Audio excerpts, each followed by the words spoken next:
और दिल्ली में मध्य प्रदेश के मुख्यमंत्री डॉक्टर मोहन यादव प्रचार के लिए पहुंचे, क्या कुछ कह रहे हैं सुनवाते हैं आपको। प्रधानमंत्री का और देश के नेतागिरी का एक दरवाजे में, एक घर में सारी ताकत घुसेड़ दी। एक ताकत घुसेड़ने का दुष्परिणाम क्या आया? दिल्ली में 4-4 बार उनके घर में से ही प्रधानमंत्री बनते, आम जनता बनती नहीं है। आप बताओ, ये सारे क्रांतिकारियों ने क्यों बलिदान दिया अपने आप का कि जनता का व्यक्ति जनता के वोट से जनता के ऊपर शासन का सर्वोच्च पद धारण करे, लेकिन दुर्भाग्य से उनको बैठने का मौका नहीं दिया। ये कांग्रेस का चरित्र है। और एक तरफ ये कांग्रेस का भी और बाप आप वाला आ गया, और बड़े वाला आ गया। कांग्रेस और बीजेपी के बीच में से झूठा स्वप्न दिखाया, जैसे सीता माता का हरण। याद रखना, मां सीता वन के अंदर भगवान राम के साथ वनवास में समय बिता रही थी। रावण ने सारी माया रची और माया रच के उसने षड्यंत्र किया कि मुझे सीता माता का हरण करना है।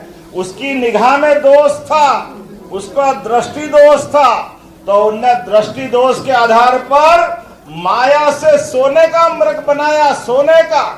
और सीता माता भोली भाली, उनको उस जाल में फंसाया।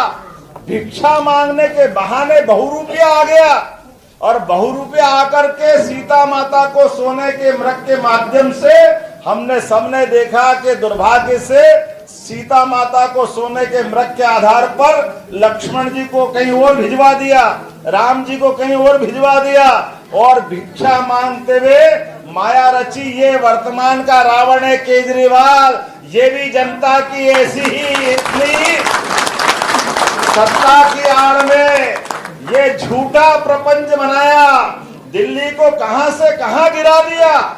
इसको कोई लेना देना नहीं था, कोई सोने का मृग नहीं होता है, ना कोई और कोई कारण होता है। इसको केवल कुर्सी चाहिए थी, तो क्या क्या नहीं झूठ बोला। जैसे वो सोने का मृग दुनिया में कभी हुआ है क्या?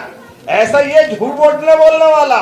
मैं अपने 2 कमरे में रहूंगा, फ्लैट में रहूंगा, मैं कोई पार्टी नहीं बनाऊंगा। अरे बेचारे अन्ना हजारे जी आज भी धोबे धोबे आंसू रो रहे हैं अपने वहां पे कि कहां केजरीवाल से पाला पड़ा, सत्यानाश कर दिया है पूरे दिल्ली का।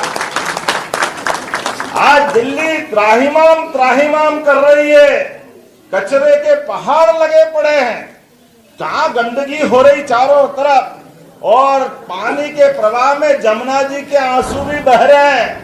और इतनी मोटी चमड़ी वाले हैं, इनको फर्क नहीं पड़ा।